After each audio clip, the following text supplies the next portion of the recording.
Bienvenue au podcast L'éclaireur. Après avoir expliqué dans le premier épisode traitant du projet de réalisation d'un corridor transsahélien reliant les pays du Sahel au futur port de Dakhla Atlantique, nous allons voir quels sont les bénéfices pour les pays participants à ce projet et quels sont les défis encore à relever.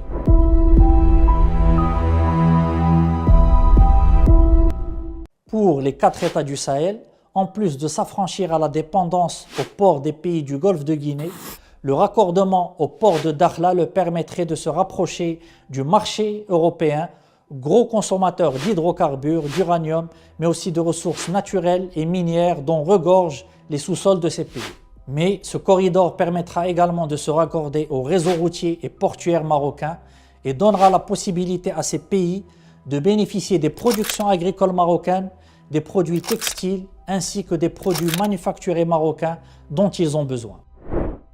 Ce corridor permettra en outre de multiplier les échanges commerciaux entre États du Sahel et de favoriser la libre circulation des personnes et des biens dans cette région qui dispose d'énormes potentiels de développement.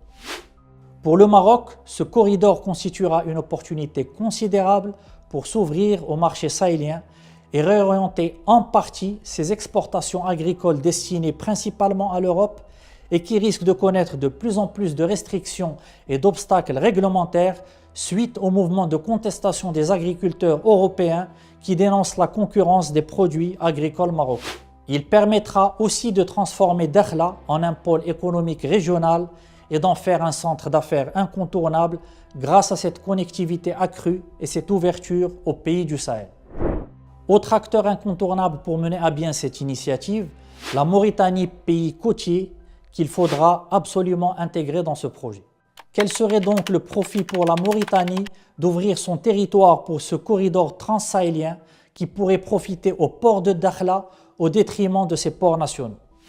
La région nord de la Mauritanie est une zone très peu habitée avec presque pas d'agglomération au nord de Zouérate.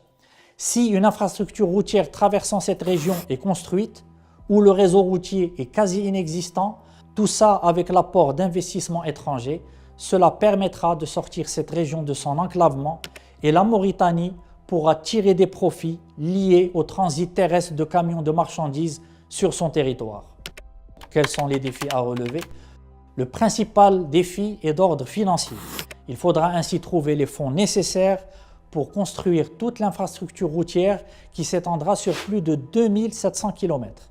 La mobilisation des bailleurs de fonds internationaux sera ainsi le principal challenge pour mener à bien ce projet. Le second défi est d'ordre sécuritaire car il faudra sécuriser ce corridor qui traverse des zones qui sont fortement impactées par la menace terroriste avec la présence de plusieurs groupes de combattants terroristes qui opèrent dans toute la région. Enfin, la réalisation de ce projet se heurtera également à la volonté de l'Algérie de mettre en place une zone franche intégrant les pays du Sahel afin de concurrencer l'initiative marocaine.